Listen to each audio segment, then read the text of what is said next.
This course is about sales, and most salespeople have no control over setting the price of the products and services they sell. So I'm not going to talk about the economics, the strategy, and the politics of setting prices. Instead, I want to focus on one thing that is almost ubiquitous among salespeople: fear of price, or priceophobia.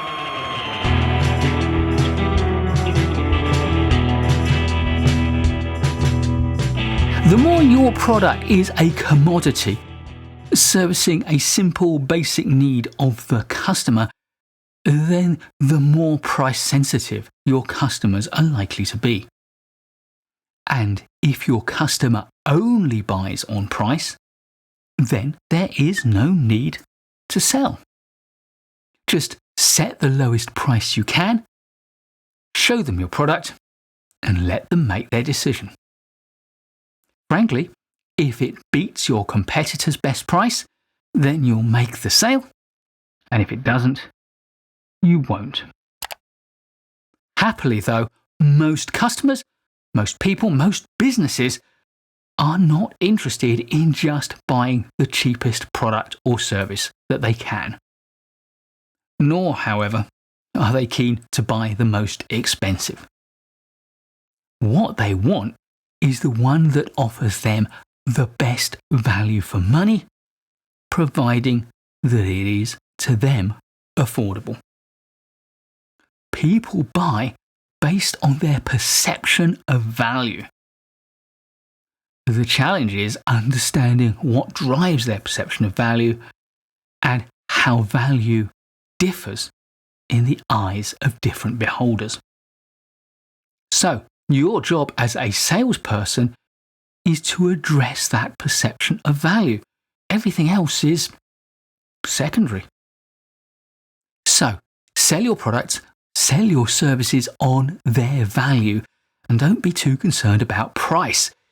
If you are worried about the price of your products and services, then your customer will smell that fear and they will lose confidence in you and in your products and services. Likewise, never apologize for the price. It is what it is. You didn't set it, so you've got nothing to apologize for. Therefore, you may as well be proud of the price. And if you are proud of the price, that will communicate itself to your customer, and they will have more confidence in the product that you're selling. The more confident you are in the price, then the more your customer will begin to suspect that it's a fair price and that therefore your product offers good value. However, there are some other things that you'll need if you want to be an effective salesperson when your customer does want to talk about pricing. First, you'll need to understand the value that your product or your services offer to your customer in the context of their needs. And of course, you will also need to be able to communicate that clearly and effectively. Secondly, it's also useful to have a good understanding of the capabilities and the prices of the products and services that your competitors offer. This will help you to better position your product or your service in the context of the wider marketplace. What's really important here is to understand how your product and service differs from those of competitors so that you can underline the value of that difference. It's sometimes known as the unique selling proposition, the USP of your product or service. Next, you need to understand your company's overall pricing strategy and how it relates to the different products and services that they sell. This will give you a good understanding of the scope you have to negotiate with your customer if you need to do so in order to secure a beneficial sale.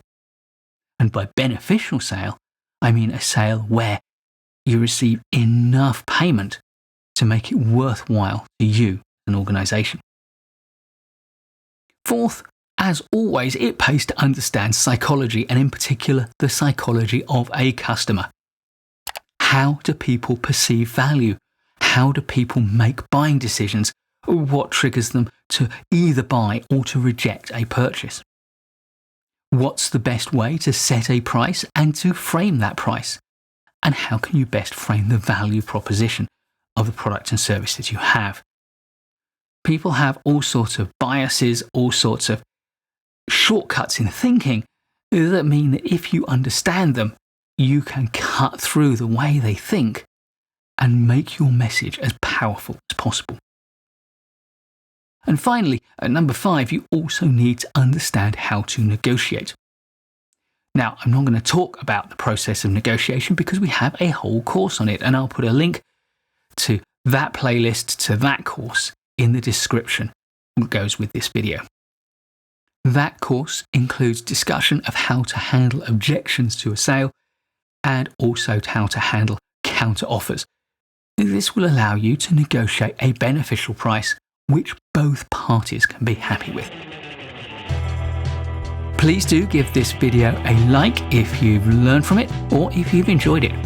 I'll be creating loads more great management courses videos for you, so please do subscribe to the channel and hit the bell so you don't miss any of them. I look forward to seeing you in the next video, and in the meantime, keep learning.